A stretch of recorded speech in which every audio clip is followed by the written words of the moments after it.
शन्नो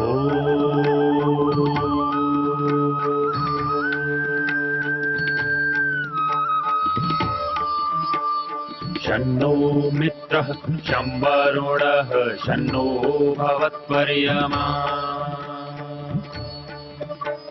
शन्न इन्द्रो बृहस्पतिः शन्नो विष्णुरुक्रमः ॐ शान्ति शान्ति शान्तिः।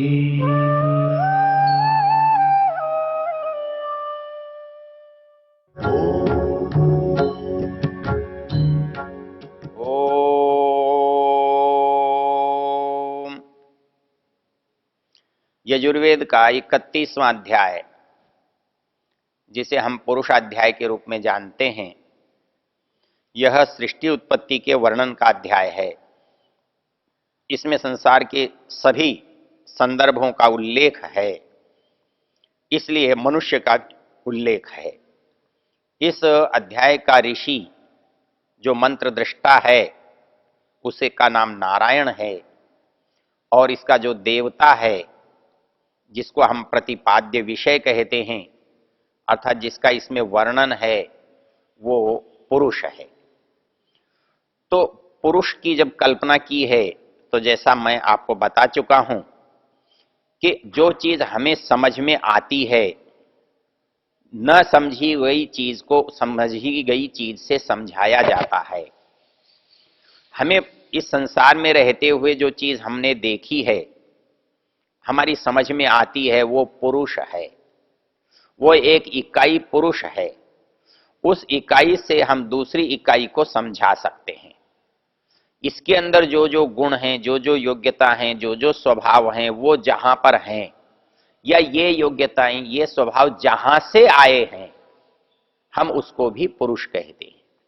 जैसे एक सामने वाले पुरुष में ज्ञान है, सामने वाले पुरुष में कर्म है, ज्ञान सामने वाले पुरुष में सामर्थ्य है, सामने वाले पुरुष में अर्जन की योग्यता है, सामने वाले पुरुष में सहायता सेवा करने की क्षमता है।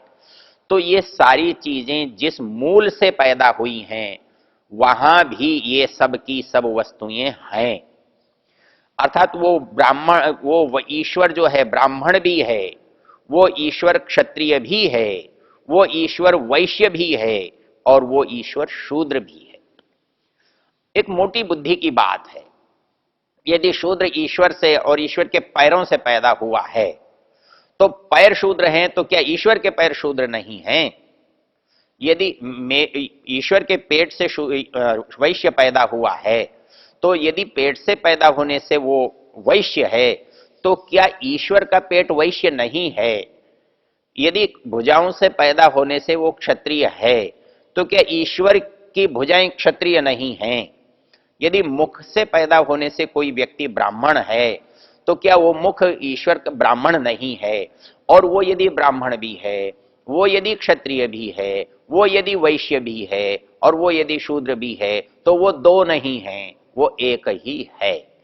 वो एक है, इसलिए ब्राह्मण क्षत्रिय वैश्यत्व का उसके उत्पन्न होने से भेद नहीं होता। एक और चीज, एक मां के पेट से एक वैज्ञानिक या अध्यापक पैदा होता है, एक मां के पेट से एक सैनिक पैदा होता है, एक मां के पेट से एक व्यापारी पैदा होता है, और एक मां के पेट से, उसी मां के पेट से एक अनपढ़ पैदा होता है। तो इसके कारण से क्या वो सब अलग अलग जाति के हो जाएंगे, या उसके बेटे होंगे, या इसके बेटे नहीं होंगे? क्योंकि ब्राह्मण उसका बेटा होगा और क्षत्रिय नहीं होगा, ऐसा होगा क्या? उस मां से पैदा हुए चारों लोग उसके ही बेटे होंगे। वैसे ही संसार में पैदा हुए सारे, चाहे ब्राह्मण क्षत्रिय वैश्य गुण वाले व्यक्ति, उस एक परमेश्वर की ही संतान होंगे, और वो वैसे ही समान भी होंगे जैसे एक मां के विभिन्न व्यवसाय करने वाले बेटे बेटे के नाते समान होते हैं। तो इसलिए ये विभाजन का सिद्धांत वेद कहीं भी नहीं कहता है। इसमें एक बात पर विचार किया जा सकता है, जो चीज आरोपित है उसे निश्चित नहीं किया जा सकता। एक व्यक्ति कुछ सीख लेता है, सीखना नैमित्तिक है, अर्जित है, कारण से पैदा होने वाली चीज है, उसे स्वभाव सिद्ध नहीं बना सकते आप। पढ़ना अर्जन की चीज है, वो किसी की संगति सहमति से आता है, वो स्वाभाविक नहीं बनाया जा सकता है। यदि स्वाभाविक बनाया जाता तो किसी को भी पढ़ने की आवश्यकता नहीं थी। जैसे हमारे स्वाभाविक ज्ञान के साथ हम उत्पन्न होते हैं, वैसे ही हम अपने नैमित्तिक ज्ञान के साथ भी उत्पन्न होते, तब वो नैमित्तिक होता ही नहीं, तब उसका नाम भी स्वाभाविक होता। तो जो जो चीज स्वाभाविकता से जुड़ी हुई नहीं है वो उपार्जित है, वो नैमित्तिक है, वो आरोपित है। ऐसी स्थिति को हम अपने स्वाभाविक चीज से नहीं जोड़ सकते। इसलिए ब्राह्मणत्व, क्षत्रियत्व, वैश्यत्व, शूद्रत्व आरोपित है, अर्जित है, इसलिए उसको स्वाभाविकता से हम नहीं जोड़ सकते, अर्थात उसे जन्म से नहीं जोड़ सकते। मतलब किसी मां का बेटा कमजोर पैदा हुआ है, कायर पैदा हुआ है, मूर्ख पैदा हुआ है, लेकिन वो पैदा क्योंकि उस मां से हुआ है इसलिए वो बहादुर भी हो, वो ज्ञानवान भी हो, वो विद्वान भी हो, ऐसा नहीं हो सकता है। क्यों? कि जो गुण उपार्जन से आते हैं वो उपार्जन से ही आएंगे, वो स्वाभाविकता से नहीं होंगे।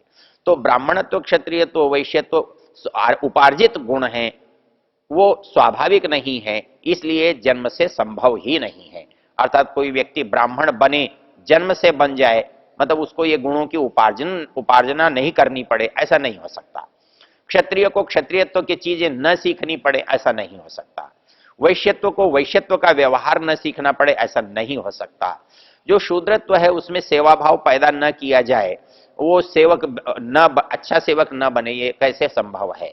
तो इस दृष्टि से हम विचार करते हैं कि जो समाज में उपार्जित होकर प्राप्त होने वाली चीज थी वो प्रतिबंधित क्यों हो गई?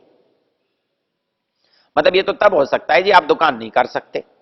मेरे अंदर भले ही दुकान करने की क्षमता है, मैं दुकान करना भी चाहता हूं, लेकिन मुझे बाध्य किया जा रहा है कि आप दुकान नहीं करेंगे, तो मुझे वंचित किया जा रहा है। मैं पढ़ने की क्षमता रखता हूं, लेकिन मुझे पढ़ाने से वंचित किया जा रहा है, पढ़ने से वंचित किया जा रहा है, मुझे व्यापार से वंचित किया जा रहा है, मुझे अपने बचाव को नहीं करने दिया जा रहा है, मुझे दूसरे का बचाव नहीं करने दिया जा रहा है, मुझे भले लोगों की सेवा नहीं करने दी जा रही है, मुझे रोका जा रहा है। और ये रोकना जो है ये अन्याय है, असंगत है, अनुचित है। क्योंकि जिसका जो सामर्थ्य है वो बिना किसी को कष्ट दिए प्राप्त वो कर सकता है, उस सामर्थ्य से यदि वो दूसरे का उपकार करना चाहता है तो उस पर प्रतिबंध लगाना उचित नहीं होता, मनुष्यता का गुण नहीं होता। हमने जो चीजें आज बनाई हैं, ब्राह्मण को ब्राह्मण जिसने बनाया है, क्षत्रिय को क्षत्रिय जिसने बनाया है, वैश्य को वैश्य जिसने बनाया है, शूद्र को शूद्र जिसने बनाया है, आप कहते हैं परमेश्वर ने बनाया है, मैं कहता हूं इसे मनुष्य ने बनाया है। क्यों? क्योंकि आज आप ब्राह्मण को क्षत्रिय नहीं बनने देना चाहते, आप वैश्य को क्षत्रिय नहीं बनने देना चाहते, आप शूद्र को ब्राह्मण नहीं बनने देना चाहते, उसको ब्राह्मण बनने से आप रोक रहे हैं, इसलिए आप उसे शूद्र मान रहे हैं। वो ब्राह्मण बनने का सामर्थ्य रखता है, लेकिन ब्राह्मण बनने के सामर्थ्य से आप उसे वंचित कर रहे हैं। आप उसको अध्ययन के अधिकार से वंचित कर रहे हैं, आप उसको यज्ञ करने के अधिकार से वंचित कर रहे हैं, आप उसको उपदेश देने के अधिकार से वंचित कर रहे हैं। तो ऐसी स्थिति में आप जिसे वंचित कर रहे हैं और उस पर स्वाभाविकता की बात मोहर लगा रहे हैं, ये अन्याय है, ये अत्याचार है, ये शोषण है। ऋषि दयानंद का जो सबसे बड़ा उपकार इस समाज पर है, इस संसार पर है, इस देश पर है, वो ये है कि स्वामी दयानंद जी महाराज ने ये जो लगाए गए जो प्रतिबंध थे इनको समाप्त किया है। एक बार की बात है, औरंगाबाद में किसी बहुत बड़े यज्ञ का आयोजन किया गया। उस आयोजन में 250 यज्ञ कुंड रखे गए और प्रत्येक यज्ञ कुंड पर 4-4 जोड़े थे जो यज्ञ कर रहे थे। और सबसे अच्छी बात उसमें यह थी कि उसमें एक भी व्यक्ति आर्य समाजी नहीं था, यज्ञ करने वाला नहीं था और यज्ञ करने से परिचित भी नहीं था। वहां एक प्रश्न उठाया गया और प्रश्न ये उठाया गया कि जी ये आप हमें क्या सिखाना चाहते हैं यज्ञ करा के, आप हमें क्या बताना चाहते हैं यज्ञ करा के? तो मैंने उस समय जो बात निवेदन की थी वही बात यहां कहना चाहूंगा।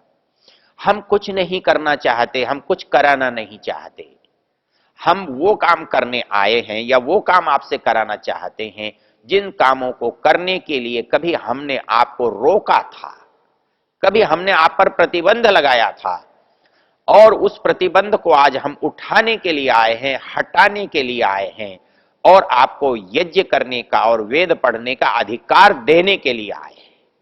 तो जो यज्ञ करने का और वेद पढ़ने का अधिकार है, ये अधिकार किसने छीना और किसने हटाया, ये इतिहास इसका साक्षी है कि हमने इन 5000 सालों में वेद पढ़ने के और यज्ञ करने के अधिकार से अधिकांश समुदाय को वंचित किया है, प्रतिबंधित किया है, बाधित किया है, रोका है। लेकिन इस सारे 5000 साल में एक व्यक्ति ऐसा पैदा हुआ है जिसने इस प्रतिबंध को हटा करके उनके अधिकार को उनको लौटाया है। उन्होंने यज्ञ करने के अधिकार को दिया, लौटाया है, और उन्होंने वेद पढ़ने के अधिकार को लौटाया है।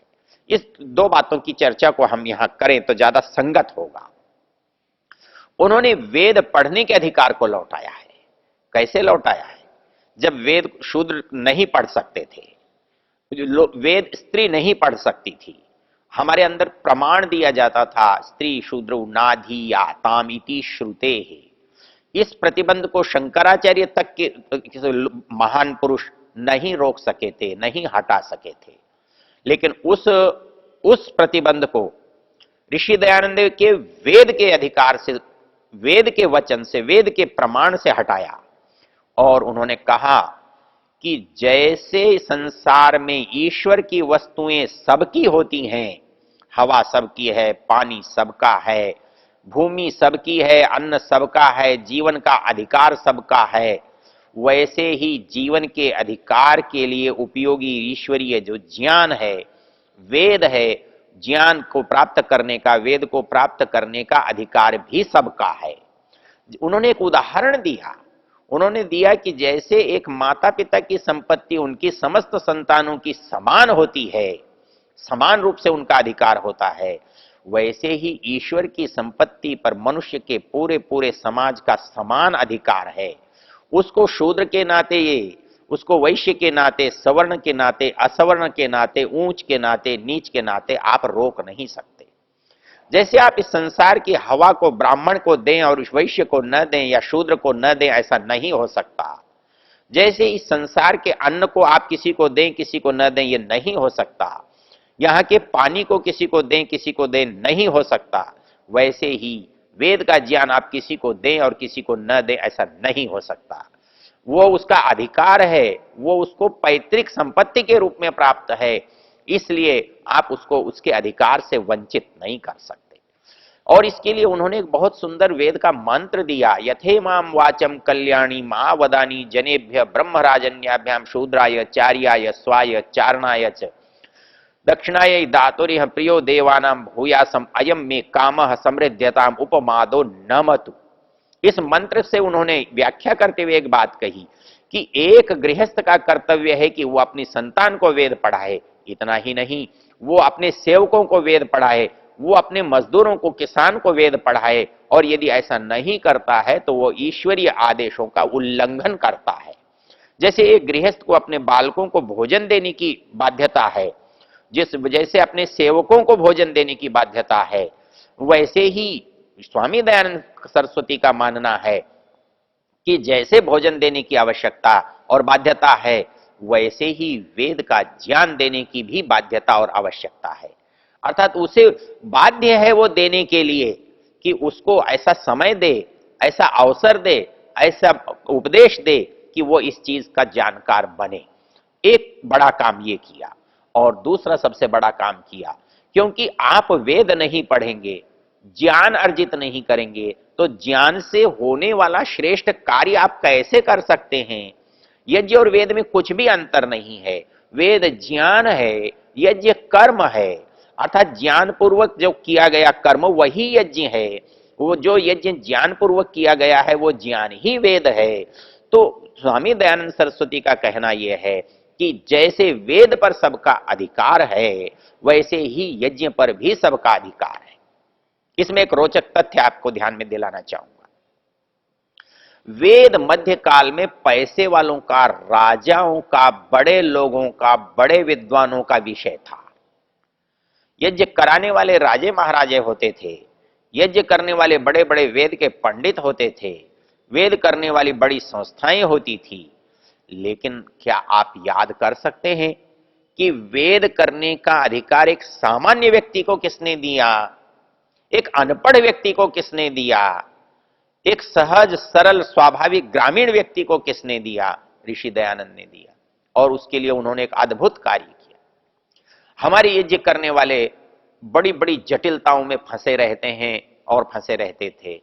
ये यज्ञ कुंड ऐसा होना चाहिए, संविधाएं ऐसी होनी चाहिए, इसका मंत्र पाठ ऐसा होना चाहिए, इसकी विधि विधान ऐसे होने चाहिए। वो इतने जटिल, इतने कठिन, इतने दुरूह, इतने महंगे और इतना समय लगाने वाले होते थे कि उनको करना किसी के भी सामान्य व्यक्ति के बस की बात नहीं थी।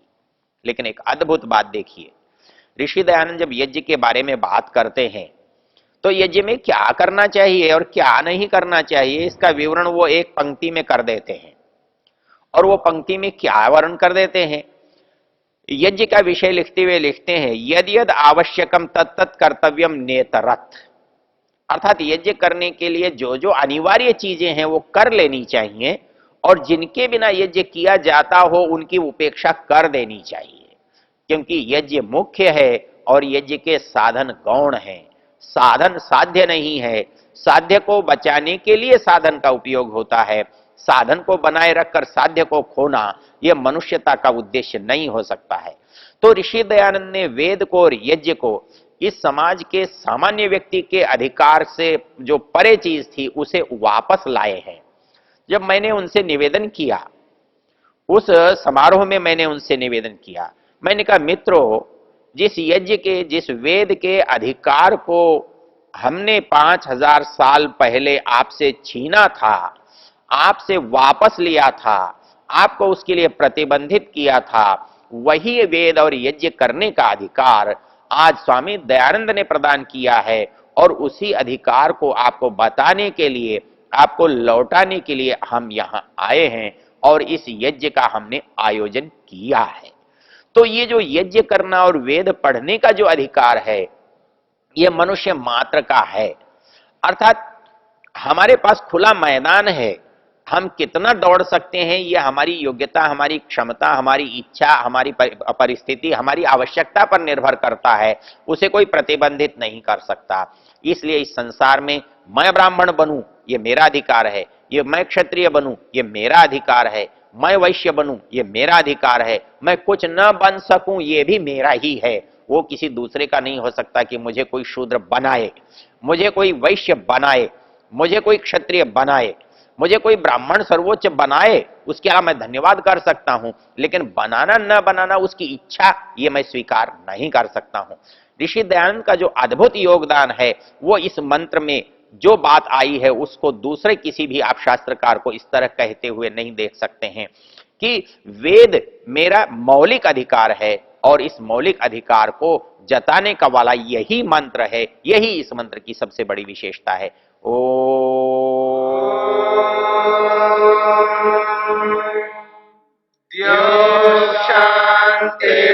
शांतिरंतरिक्षं शांति पृथिवी शांतिरापः शांतिरोषधयः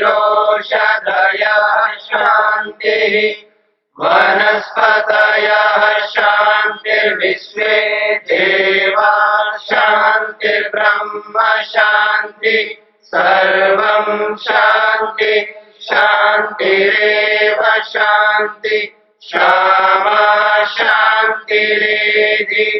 ओम शांति शांति शांति।